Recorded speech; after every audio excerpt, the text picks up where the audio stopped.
Durante años, el reino de Rydil vivió bajo la amenaza latente de criaturas consideradas desastres vivientes, los dragones. Las redadas eran imprescindibles, con furia incontrolable y su poder devastador. Pero entre todos, los más temidos eran los dragones negros, seres que solo habían aparecido 2 veces en toda la historia del reino, y cuyas apariciones provocaron la desaparición total de múltiples ciudades. El caos reinó, la destrucción fue absoluta. Pero incluso en los momentos más oscuros surgió una excepción. Existía una maga distinta a todas, una prodigio, una leyenda viviente, capaz de conjurar magia sin recitar un solo encantamiento. Mientras que para cualquier mago recitar era parte fundamental del proceso de hechicería, ella lo hacía en completo silencio. Manipular el mana sin encantamiento se consideraba imposible hasta que ella lo logró. Su nombre, Mónica Everett, conocida como Silent Witch, una maga tan poderosa como reservada,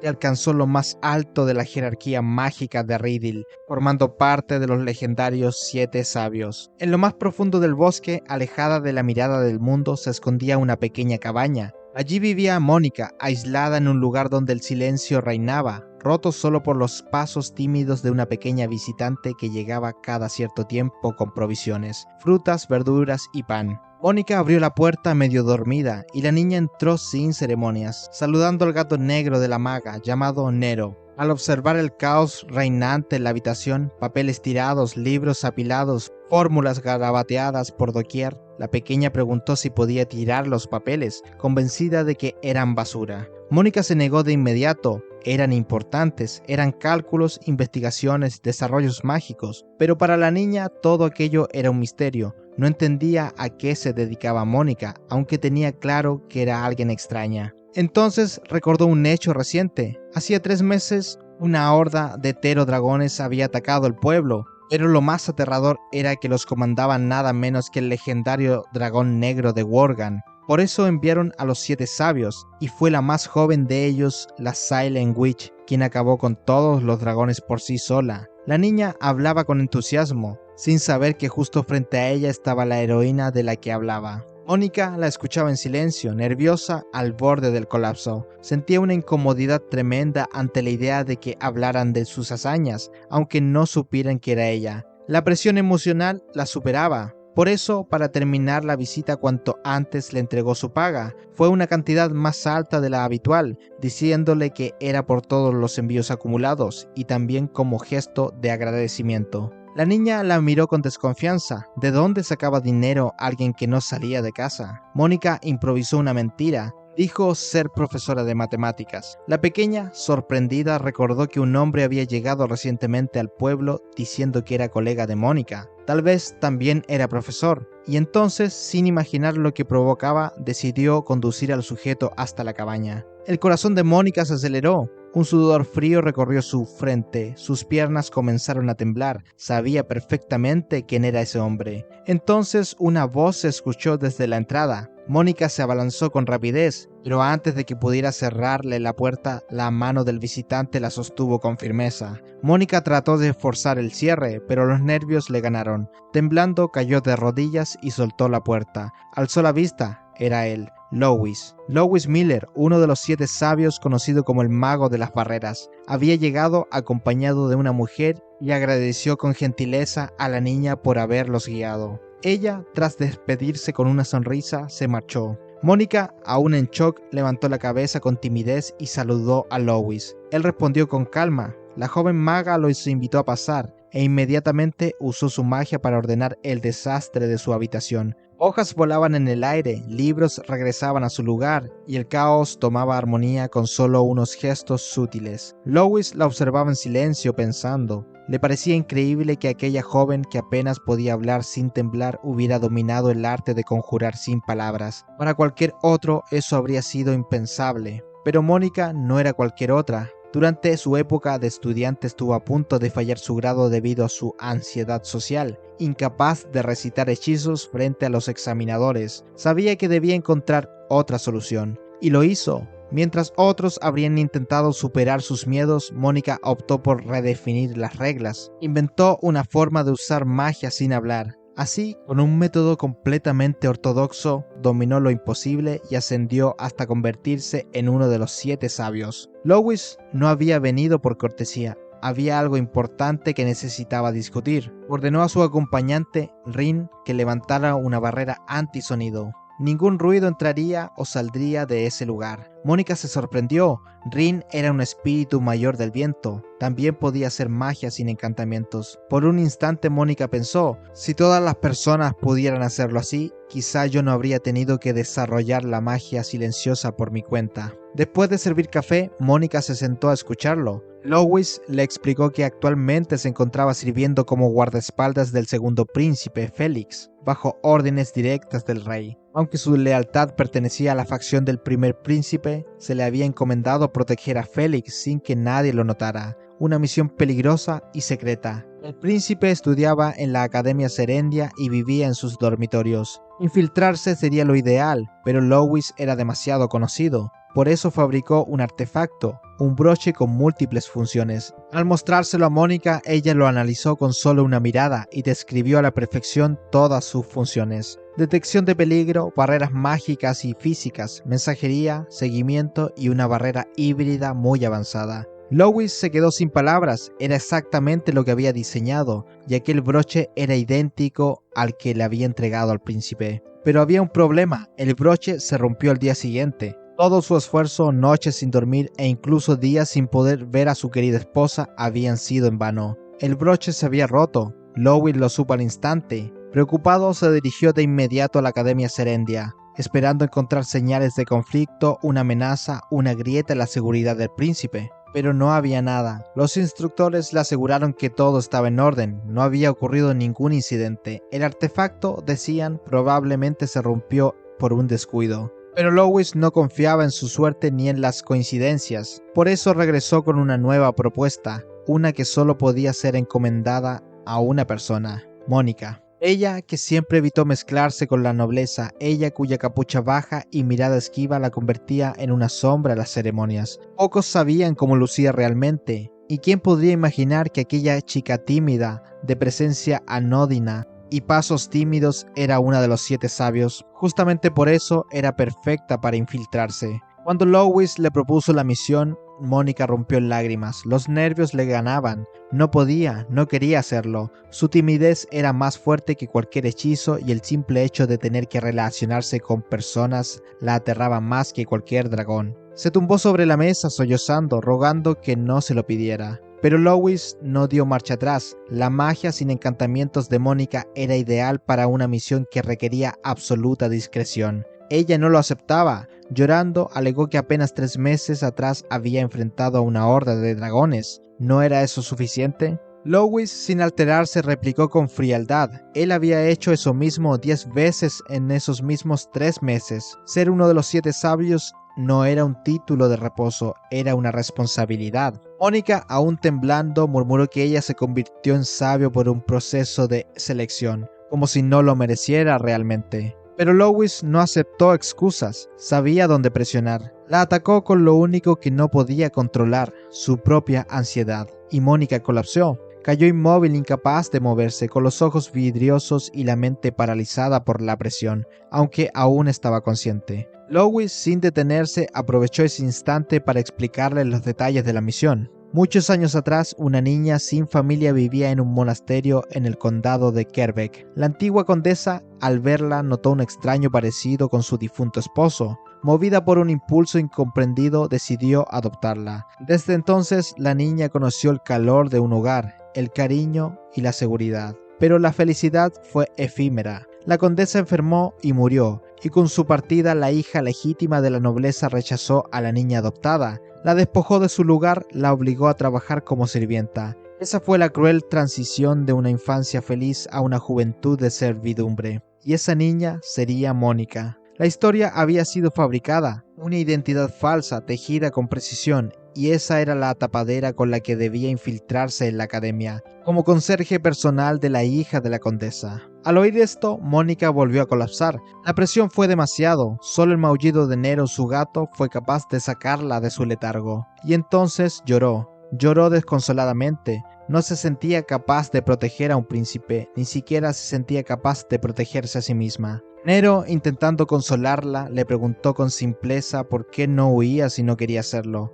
Pero Mónica murmuró que si escapaba, Lois la encontraría de todos modos. El gato intentó cambiar su ánimo, sugiriendo que al menos un príncipe debía ser elegante. Mónica no entendió el comentario. Para Nero eso era sorprendente. Después de todo, los 7 sabios asistían a eventos reales. ¿Cómo era posible que no recordara al príncipe? Pero Mónica nunca había mirado a nadie a los ojos en aquellas ceremonias, siempre con la cabeza gacha, los párpados cerrados, dominada por el pánico de ser vista, de ser juzgada. Entonces, ¿cómo protegería a alguien a quien ni siquiera conocía? A la mañana siguiente, Mónica partió con Lois y Rin a la residencia de los Miller. Al llegar, los recibió la esposa de Lois, Rosalie. Ni un saludo dirigió a su marido. En cambio, se lanzó directamente hacia Mónica, examinándola con precisión quirúrgica. Encías, uñas, ojos, signos evidentes de desnutrición y anemia. Al escuchar que tenía 16 años, Rosalie frunció el ceño. Estaba demasiado delgada para su edad.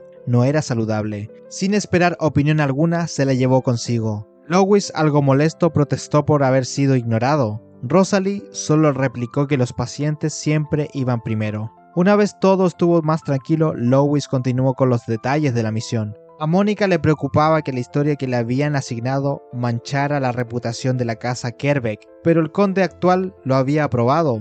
Incluso agradecía su participación, pues Mónica había salvado el condado del ataque del dragón negro. No había reparos, todo estaba autorizado. Entonces Lois presentó a una invitada especial, Isabel Norton, hija del conde de Kerbeck, la joven que asumiría el rol de la hermana cruel en la historia fabricada. Se presentó con cortesía, agradecida por la ayuda de la bruja silenciosa. Mónica intentó hablar, pero no pudo. La ansiedad le cerró la garganta. Lois explicó a Isabel que ella era extremadamente tímida, pero eso no pareció importarle. Isabel sonrió, porque más allá de la apariencia temblorosa, ella sabía quién era Mónica, y sabía de lo que era capaz. Durante el ataque de los dragones, Isabel se encontraba en el palacio del condado junto a su sirvienta. Todos habían evacuado, menos ellas. La lealtad de su doncella era tan fuerte que se negó a abandonarla, pero el miedo las envolvía. El dragón negro de Worgen acechaba cerca y la esperanza parecía desvanecerse. Hasta que llegó la noticia, la bruja silenciosa lo había derrotado. El alivio hizo brotar lágrimas en Isabel. Su familia, su pueblo, sus caballeros, todos habían sobrevivido. Pero la amenaza no había terminado. La horda, privada de su líder, deambulaba sin control, sembrando pánico. Cuando un dragón se lanzó sobre ellas, Isabel cerró los ojos, no había escapatoria. Pero entonces un rayo cayó del cielo. Un destello iluminó la tierra, una gigantesca puerta mágica descendió del firmamento y de ella emergieron cientos de círculos mágicos. Cada uno disparó rayos de luz contra los dragones restantes. La amenaza fue eliminada en segundos. Mónica los había salvado a todos. Y aunque ahora estuviera temblando frente a Isabel, incapaz de pronunciar palabra, la joven noble lo sabía bien. Mónica Everett era mucho más que una tímida maga. Era la bruja silenciosa, y era más fuerte y valiente de lo que ella misma creía. Durante el trayecto hacia la academia, Mónica dormía en el carruaje. En su sueño aparecía la figura de su padre, y junto a él el recuerdo de aquel día en que le regaló una cinta de medir. Fue un momento de felicidad que se grabó profundamente en su memoria. A partir de entonces comenzó a medir todo lo que encontraba a su paso. Para Mónica, los números y los cálculos representaban algo fascinante, algo vivo. Tal como decía su padre, el mundo estaba lleno de números, incluso las personas. Cuando llegaron finalmente a la academia, fueron recibidos por el director. Isabel, en su papel de hermana distante y altiva, tomó la palabra. Manifestó su incomodidad con el hecho de que se les asignara la misma habitación, alegando que deseaba una habitación aparte para Mónica. En realidad, lo que intentaba ocultar era que Mónica no podía convivir con ella ni con nadie más debido a su timidez extrema y su ansiedad social. La insistencia de Isabel y la autoridad que le otorgaba ser hija del duque Kerbeck bastaron para convencer al director, quien, aunque mostró dudas, acabó cediendo. Así se ordenó que el ático fuera preparado para Mónica. En otro lado de la academia, Aaron O'Brien, tesorero del consejo estudiantil, era interrogado por el presidente del consejo, el príncipe Félix. A su lado estaba Elliot Howard, secretario del consejo, Bridget Graham, segunda secretaria, Neil Clyde Maywood, encargado de asuntos generales, y Cyril Ashley, vicepresidente del consejo. Aaron se encontraba al límite. El sudor le corría por la frente mientras intentaba sostenerse ante la presión de las acusaciones. Se le señalaba de malversación de fondos estudiantiles. Los libros contables habían sido alterados reiteradas veces, 30 veces en los últimos días, y si se contaban registros anteriores, las alteraciones superaban las 50. Las consecuencias eran claras. Aaron había sido recomendado por el duque Clockford, tío del príncipe, pero ahora, tras todo lo ocurrido, dicha recomendación sería retirada, y tanto él como su padre, el conde Stale, quedarían desprotegidos. Aaron, desesperado, intentó pensar en su cómplice. Necesitaba recordar su rostro, aferrarse a él, encontrar algún consuelo, pero su mente no lograba identificarlo. No podía recordar quién lo había ayudado. Esa incertidumbre lo mantuvo en estado de shock, sin saber cómo reaccionar. El príncipe le advirtió que su estupidez arrastraría también a su padre a la ruina. Fue entonces cuando, preso del pánico, Aaron reaccionó con violencia, intentando atacar al príncipe. Sin embargo, Cyril fue más rápido. Se interpuso, atrapó a Aaron y lo inmovilizó con un hechizo que congeló sus piernas. El príncipe, manteniendo la serenidad que lo caracteriza, agradeció a Cyril por protegerlo y ordenó a Aaron que se retirara a su habitación, donde debía esperar la notificación oficial de su expulsión. Mientras tanto, Isabel expresaba su descontento con la decisión de separarse de Mónica. Quería compartir la habitación con ella, pero entendía que la misión requería discreción, y para eso lo mejor era que Mónica estuviera sola. En ese momento, un alboroto en el pasillo irrumpió la calma. El consejo estudiantil se encontraba escoltando a Aaron a su habitación mientras éste gritaba su inocencia. Isabel y Mónica observaron la escena. Isabel explicó que aquel muchacho detenido era el hijo del conde Stale, que el joven de cabello castaño se llamaba Elliot y era hijo del conde Dasby, y que el de cabellos plateados, aunque no lo conocía, pertenecía al consejo estudiantil por la placa que portaba. Mónica se sorprendió. Desde su perspectiva, Isabel parecía mucho más adecuada que ella para llevar a cabo la infiltración. Ya en clases, el profesor presentó a la nueva alumna con el nombre de Mónica Norton. Mónica no fue capaz de pronunciar una sola palabra. El miedo y la ansiedad la paralizaron. Sus manos comenzaron a temblar y su respiración se volvió agitada. El profesor con severidad la reprendió, recordándole que estaba en la mejor academia del reino, donde se esperaba lo mejor de sus estudiantes. Pero Mónica no podía responder. Su cuerpo temblaba y los malos recuerdos comenzaron a invadir su mente, bloqueando cualquier intento de reacción. Solo logró agachar la cabeza. El profesor, al verla incapaz de hablar, simplemente le indicó que se sentara. Durante el receso, una chica se acercó a ella. Se llamaba Lana Collett y trató de entablar conversación. Preguntó por sus trenzas, de dónde provenía y qué cosas estaban de moda en ese lugar. Mónica le respondió que era de Leynak, una ciudad grande cercana a la frontera, pero que no entendía nada de moda. Entonces solo se disculpó. Lana, al notar su incomodidad, le mostró su labial y Mónica lo observó con atención. A su alrededor, otras chicas comenzaron a murmurar. Hablaban de Lana, diciendo que era hija de un varón oportunista que había comprado su título y que solo intentaba presumir frente a una campesina. Lana, aunque se molestó al oírlas, decidió no prestarles atención. En cambio, comenzó a peinar a Mónica y hacerle un nuevo peinado. El nuevo estilo le gustó a Mónica, aunque no fue capaz de agradecer el gesto. Durante el almuerzo, Mónica intentó acercarse al príncipe. Tal como lo indicaba su misión, su objetivo era protegerlo en secreto, por lo que trató de aproximarse al consejo estudiantil. Sin embargo, la gran cantidad de personas lo impidió. Mónica evitaba el contacto físico a toda costa. Sus nervios le jugaban en contra. Incapaz de acercarse, decidió irse antes de que acabara la hora del almuerzo. Su única comida eran unos frutos secos. Caminó en busca de un lugar con menos gente. El jardín la condujo hasta un espacio lleno de rosas y una fuente, donde se encontró una figura de un joven sentado. No sabía que se trataba del príncipe Félix. No queriendo tener contacto con él, Mónica retrocedió en silencio, pero fue sorprendida por Elliot, quien la tomó del brazo creyendo que intentaba atacar al príncipe.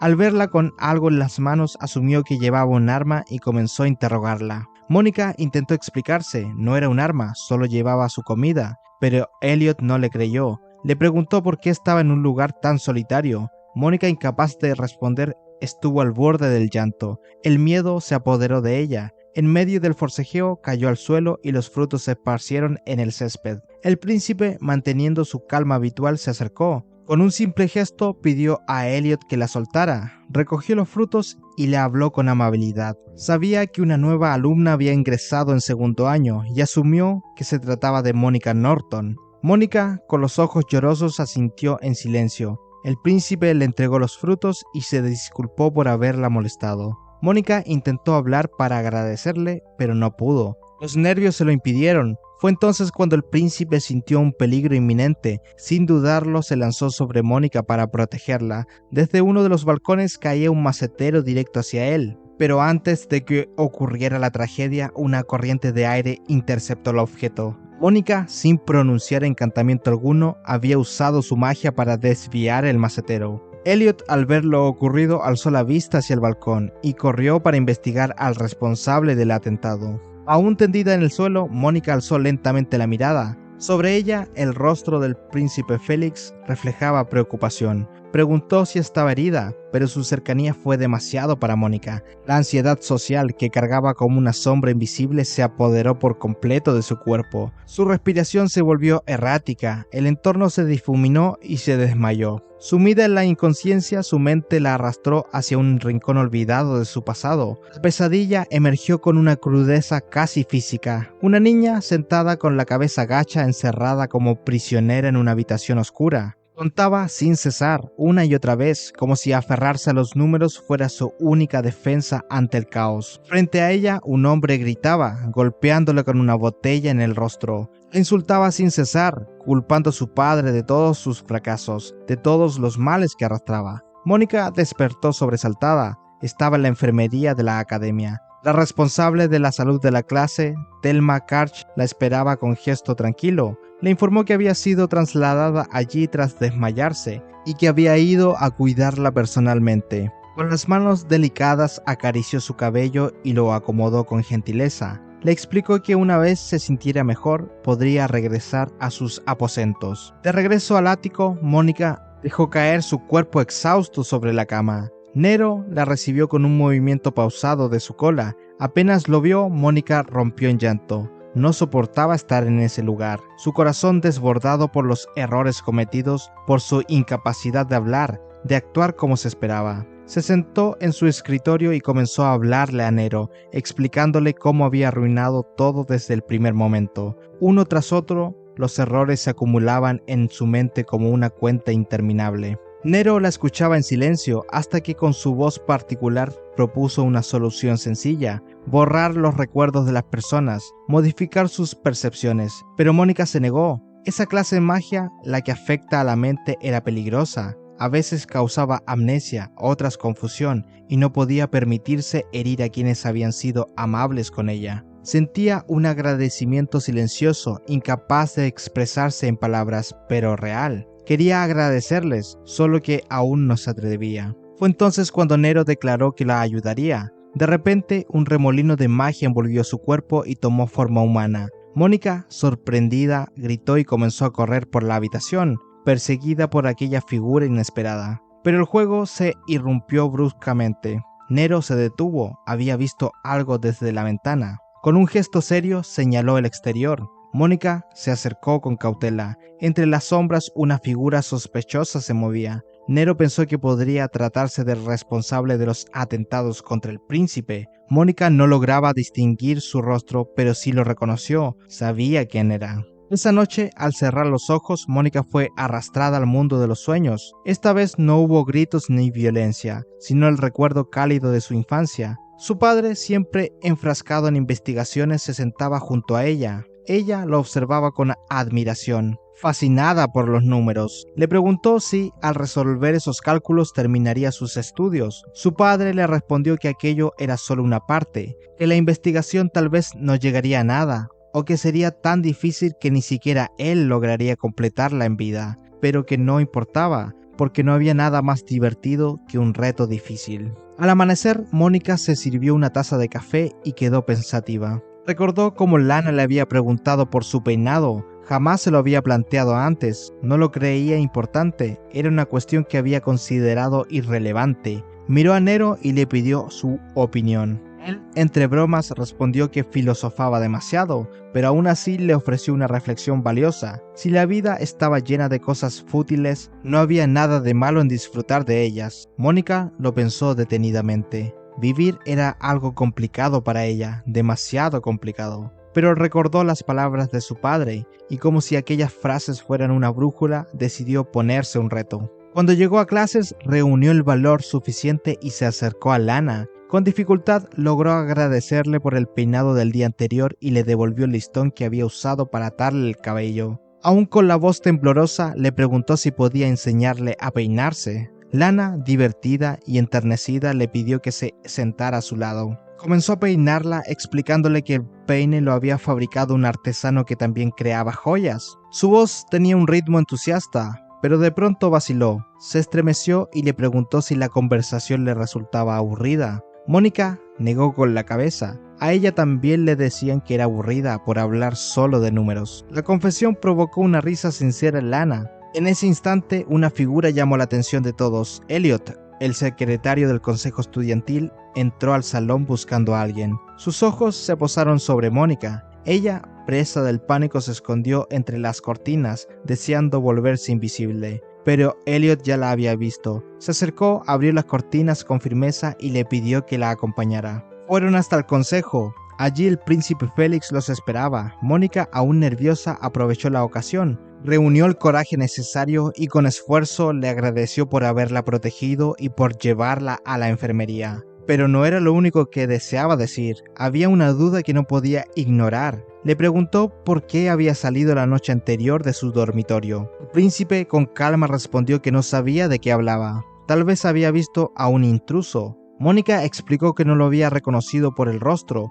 ya que llevaba una capucha, pero sí por su físico. Félix replicó que muchos tenían contextura similar. Mónica no insistió. En su lugar se acercó a una pizarra ubicada al costado y comenzó a escribir. Calculó la proporción áurea, midiendo la relación entre la parte superior e inferior del cuerpo del príncipe. Los resultados eran claros, coincidía exactamente con las proporciones que había observado la noche anterior. Sus ojos brillaban de emoción, estaba feliz por haber hecho los cálculos con precisión, pero esa emoción se desvaneció tan rápido como apareció. Giró la cabeza y vio al príncipe y a Elliot mirándola con asombro. Pensó que había metido la pata. Félix, sin embargo, no se burló. Sorprendido, admitió que había salido de su habitación esa noche para investigar los hechos del día anterior, pero no había descubierto nada. Lo que sí tenía claro era que Mónica no era la culpable. Si realmente habría querido matarlo, ya lo habría hecho. El intento de asesinato no había sido un accidente.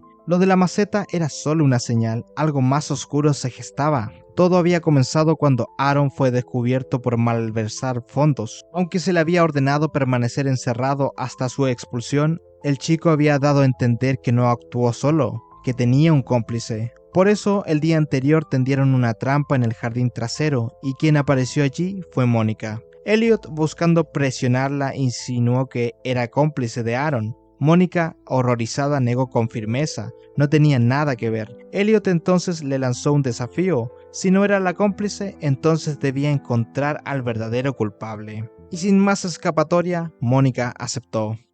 Mónica sentía el peso de su propia inutilidad oprimiéndole el pecho. La invadía el deseo de regresar a su cabaña, lejos de la academia, lejos de las miradas y de los rumores. No era más que una chica torpe, incapaz de adaptarse, y hasta su inseparable gato Nero parecía tenerlo claro. Pero él, con su habitual desparpajo, le recordó que había un objetivo que cumplir: encontrar a quien atacó al príncipe. Su búsqueda la condujo hasta el balcón desde el que, según sospechaba, había sido lanzada una maceta. Allí, la escena que se desplegaba ante sus ojos no tenía nada que ver con una simple investigación. Un grupo de chicas acorralaba a Selma, la prometida de Aaron, quien recientemente había sido expulsado del consejo estudiantil bajo acusaciones de malversación de fondos. Las burlas y el tono venenoso de Caroline Simmons, hija de un conde, marcaban el compás de aquella humillación pública. Entre insinuaciones sobre la cancelación de su compromiso y ofertas hipócritas de nuevos pretendientes, Selma permanecía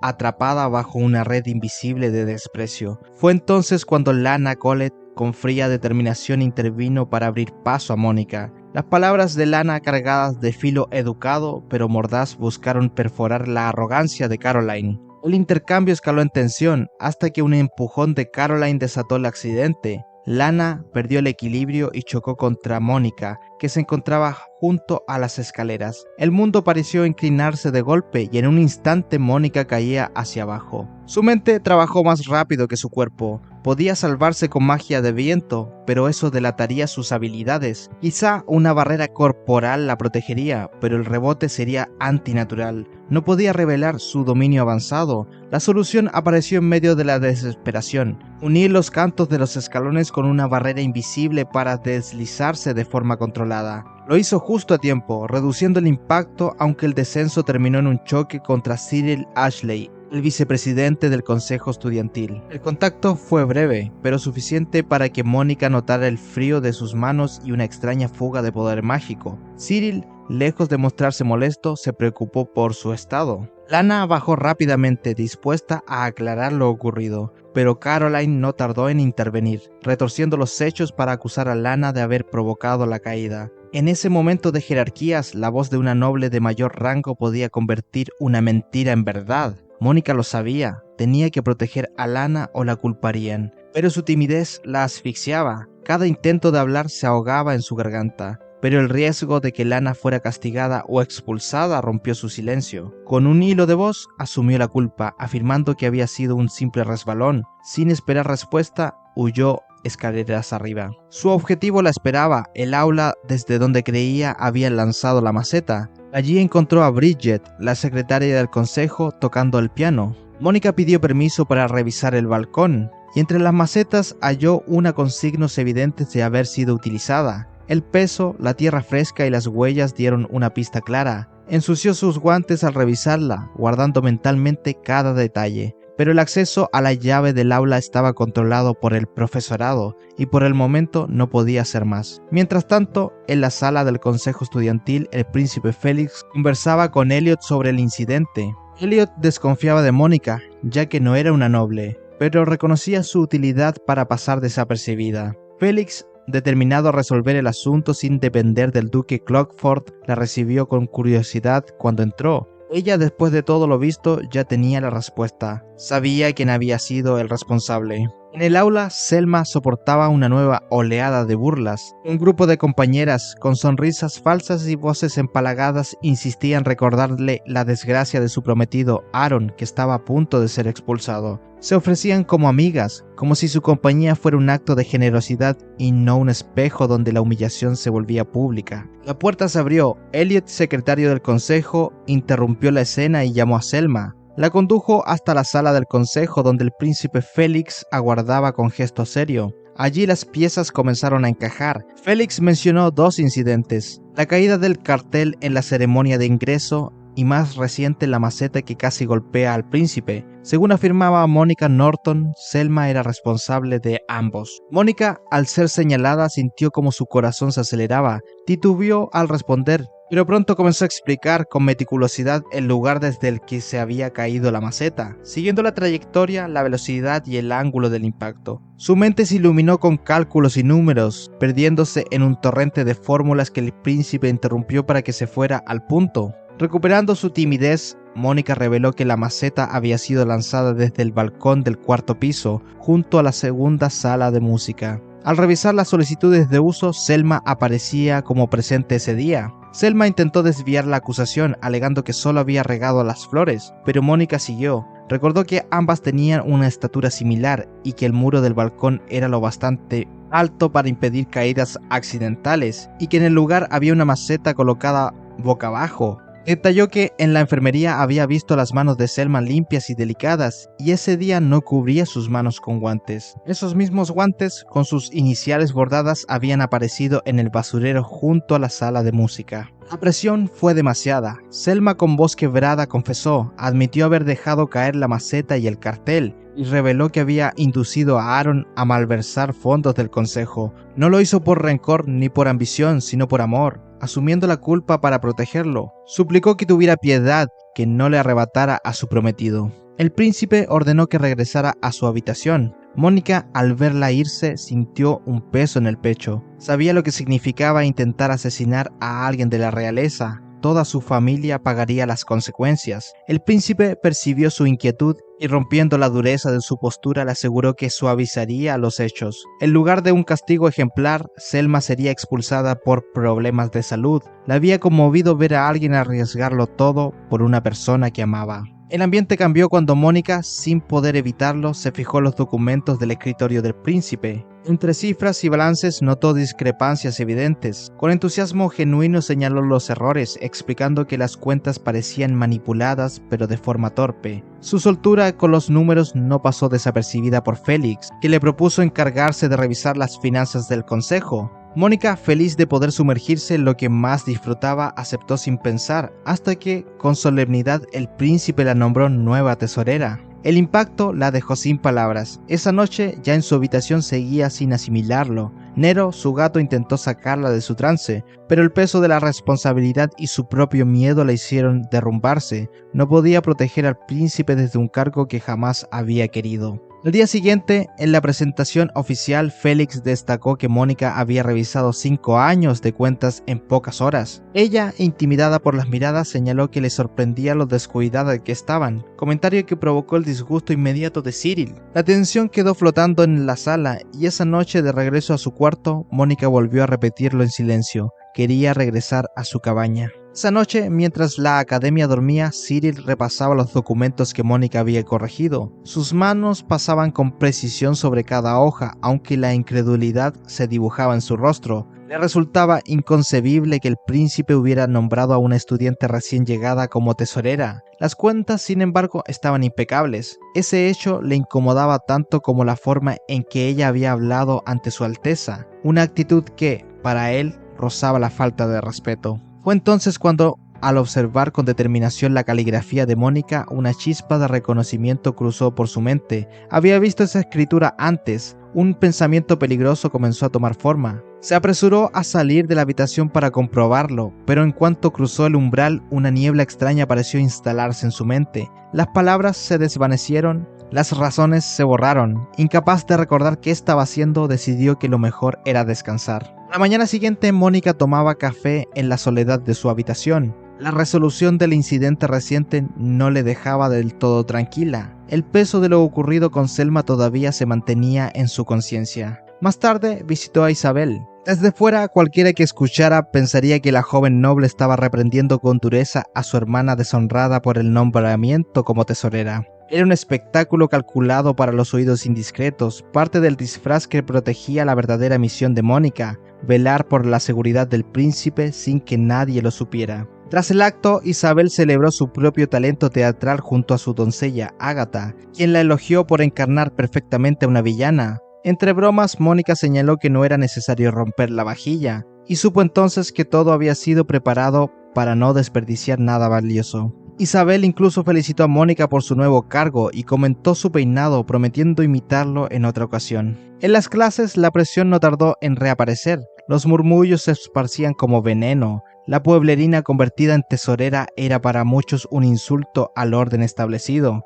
Fue entonces cuando Lana apareció, recordó lo sucedido en las escaleras y admitió que, aunque no había sido ella quien empujó, sí había provocado a Caroline. Preguntó si Mónica se había lastimado, y la tímida sonrisa que obtuvo como respuesta bastó para aligerar la tensión. Lana incluso se ofreció para arreglarle el cabello otra vez. Al finalizar las clases, Mónica se dirigió a la sala del consejo. Allí las miradas se posaron sobre ella con una mezcla de curiosidad y juicio silencioso. El príncipe encomendó a Cyril la tarea de enseñarle el trabajo de tesorera, algo que a Mónica le incomodó profundamente. Cyril era severo y su sola presencia la intimidaba. Hubiera preferido aprender de alguien más cercano a su edad, como Neil, pero el príncipe fue claro, sería Cyril quien la formara. La tarde se llenó de papeles, listas y explicaciones meticulosas. Mónica escuchaba con atención hasta que un estornudo interrumpió la rutina. Cyril, notando el frío, abrió las ventanas para dejar entrar los últimos rayos de sol del atardecer y le entregó una bufanda. Ella, al aceptarla, percibió algo inusual. El cuerpo de Cyril emanaba un frío que no era normal, un rastro sutil pero constante de poder mágico. Mientras revisaba las cuentas, Mónica se disculpó por haber añadido trabajo extra al revisar registros pasados, pero Cyril le aseguró que no era innecesario y que su trabajo había sido perfecto. Aún así, ella no podía sentirse orgullosa. Su pasado, como una sombra persistente, le recordaba que no merecía levantar la cabeza. Cyril detestaba escuchar palabras de derrota y se lo hizo saber. Incluso tocando el tema del incidente de las escaleras. Había investigado por su cuenta, confirmando que Caroline Simmons fue la culpable y que ya había recibido una advertencia formal. En silencio, Mónica comprendió que no todos los nobles eran iguales. Cyril, pese a su dureza, buscaba la verdad. Pero sus pensamientos fueron interrumpidos por la exigencia de su voz, que le reclamaba hablar con claridad. Ella, entrecortada y temblorosa, apenas logró articular una palabra. Al caer la noche, Cyril emprendió el camino hacia el profesor Thorley para entregarle las cuentas. Murmuró para sí que se había entretenido más de lo esperado con la nueva tesorera. Pero entonces, igual que la noche anterior, algo sucedió. Una bruma invisible cubrió sus pensamientos. Sus pasos se detuvieron, su mente se vació. Ya no recordaba por qué tenía esos documentos en las manos. La noche avanzaba silenciosa cuando de manera insólita un ave pequeña irrumpió por la ventana de la habitación de Mónica. El detalle era extraño para esas horas, pero lo que siguió fue aún más sorprendente. El animal se iluminó con un resplandor súbito y en un instante se transformó en Rin, la fiel sirvienta de Lois. La escena provocó desconcierto en Nero y sorpresa en Mónica, que reconoció de inmediato a la visitante. Rin no había llegado sin motivo, portaba un mensaje del señor Lois, aunque sus palabras iniciales resultaron de lo más triviales, relatando con un tono solemne la noticia de que Lois iba a ser padre. Ni Nero ni Mónica entendieron por qué eso debía considerarse urgente, pero pronto quedó claro que lo esencial no se hallaba en aquella frase, sino en la carta que Rin llevaba consigo. En ella, Lois, consciente de la torpeza de su sirvienta para los informes orales, había escrito con detalle lo que debía transmitirse. Sin embargo, antes de que Mónica pudiera profundizar en el contenido de la carta,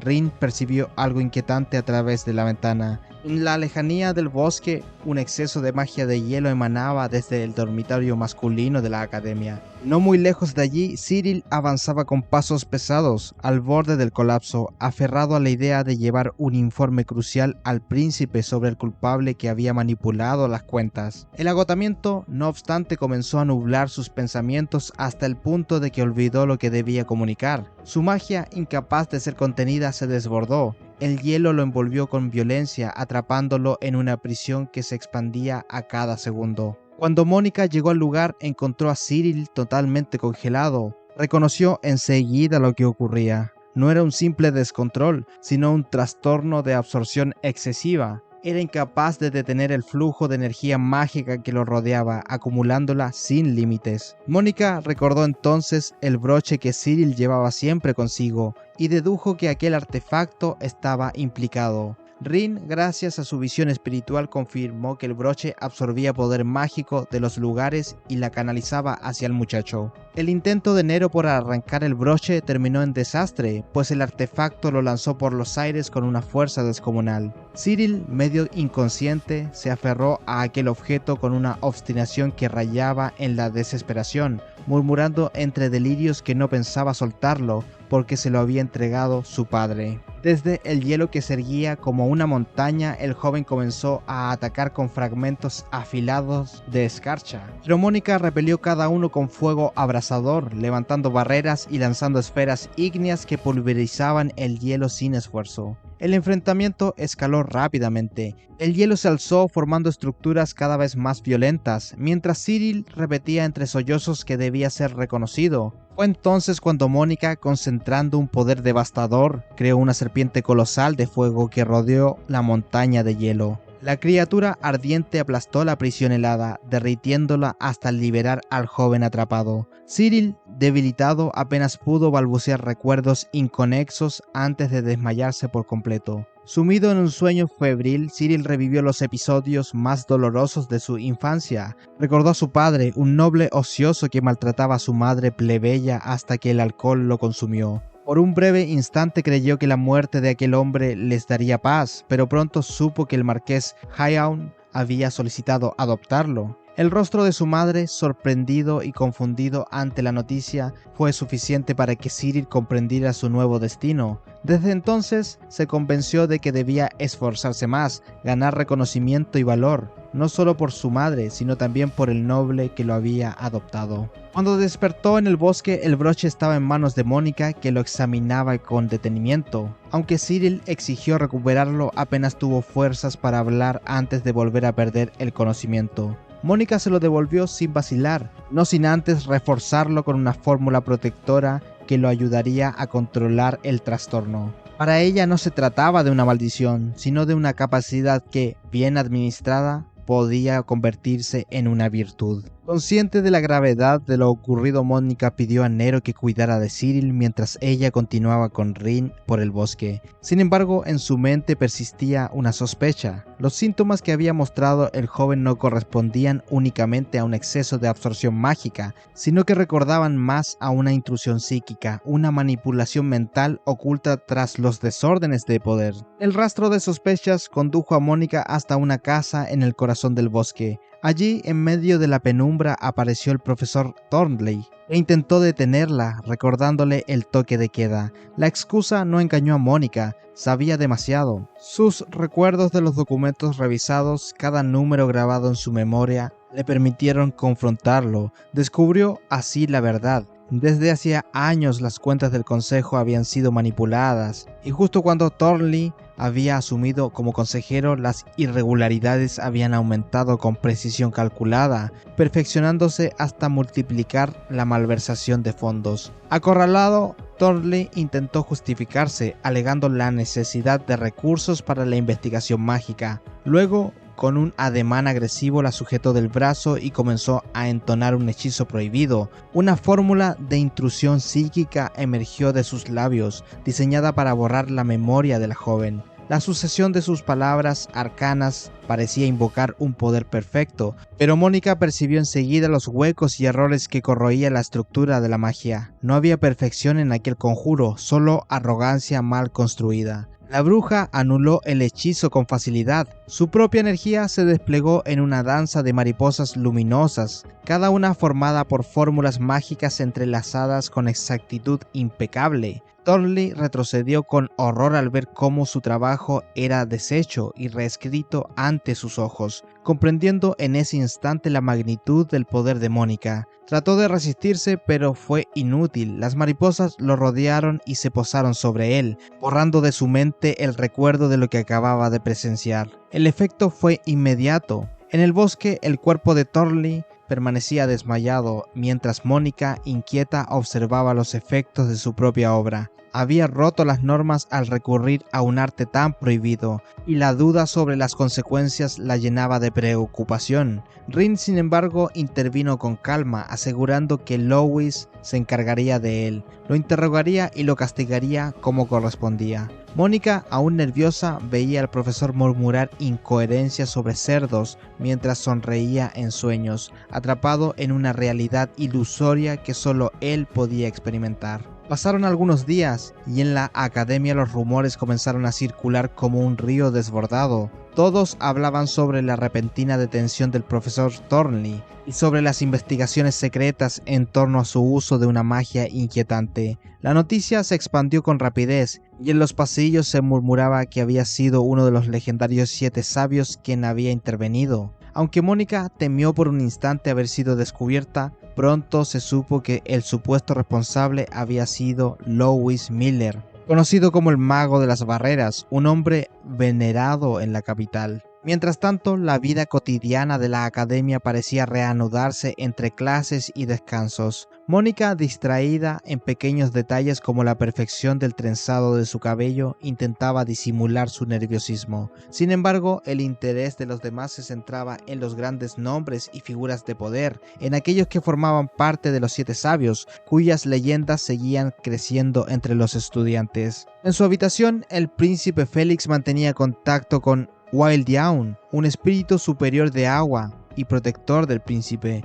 Ambos discutían acerca de los recientes incidentes y sobre Cyril, que ya se encontraba recuperado, aunque sin recordar con claridad lo ocurrido en el bosque. Para Wildaun, las consecuencias resultaban sospechosas. Demasiados eventos extraños habían ocurrido en poco tiempo, demasiadas figuras indescifrables habían entrado en juego. La designación de Mónica como tesorera tampoco pasaba desapercibida, y mientras Félix jugaba con hipótesis que iban desde la vigilancia del rey hasta la posibilidad de un asesino infiltrado, el espíritu advertía que la situación era demasiado seria para bromear. Félix, consciente de que su vida pendía de los hilos de la sucesión real, parecía resignado a disfrutar el tiempo que le quedaba, aunque fuera en medio de la tensión. Mónica, por su parte, cumplía con sus deberes como tesorera, aunque el cansancio la vencía después del exceso de magia empleado en el rescate de Cyril. A media jornada terminó quedándose dormida sobre los documentos, incapaz de resistir más. Fue entonces cuando Cyril la encontró, contemplando con extrañeza la fragilidad de sus manos mientras recordaba de forma confusa una imagen de su pasado. La escena se tornó aún más peculiar con la llegada del propio príncipe Félix, que entre juegos y caprichos decidió darle galletas mientras dormía, provocando que Mónica, aún en sueños, las comiera una tras otra. Su somnolencia la llevó incluso a murmurar palabras desordenadas, felicitaciones y frases sin sentido que más tarde se transformarían en un informe oficial incompleto y confuso. En su residencia, Louis recibió dicho informe y lo revisó con detenimiento. Aunque celebró la cortesía de que lo felicitaran en la primera línea, el resto del escrito le pareció un despropósito. Entre comentarios triviales y felicitaciones inadecuadas apenas se mencionaba el verdadero trasfondo de la misión. Louis reflexionó con ironía sobre la dificultad de Mónica para aceptar cumplidos, mientras conversaba con Rin acerca de su decisión de involucrar a la bruja del silencio en la protección del segundo príncipe. Rin lo acusaba de abusar de los débiles, pero Louis replicaba que su verdadero interés estaba en enfrentarse a los fuertes. Para él, la bruja del silencio no era frágil en absoluto, sino un monstruo disfrazado de timidez. Con una sonrisa perversa confesó que su propósito era poner a prueba tanto al príncipe Félix como a la propia bruja, pues en ambos veía máscaras que ocultaban un poder digno de ser desafiado. De vuelta en el consejo, la rutina era agotadora. Los estudiantes pasaban días enteros organizando los documentos requisados de Thornley, y la reputación del organismo pendía de un hilo después de tantas irregularidades. Félix, con su habitual calma, decidió que Mónica debía presentarse oficialmente ante los presidentes de los clubes, una tarea que para ella resultaba aterradora. Sin embargo, fue Cyril quien se levantó para apoyarla. Después de observar de cerca su esfuerzo, su honestidad y su trabajo constante, había comenzado a respetarla. Decidió acompañarla, convencido de que merecía ser reconocida como la tesorera del consejo. El gesto la conmovió profundamente. Nerviosa pero decidida, aceptó el reto con una determinación titubeante, y cuando Cyril la animó a seguir adelante, ella, aunque entre tropiezos, se prometió a sí misma que daría lo mejor. En su interior, aquel pequeño reconocimiento significaba más de lo que podía expresar. Por primera vez sentía que Cyril la miraba con respeto, y ese simple hecho llenaba su corazón de una alegría silenciosa.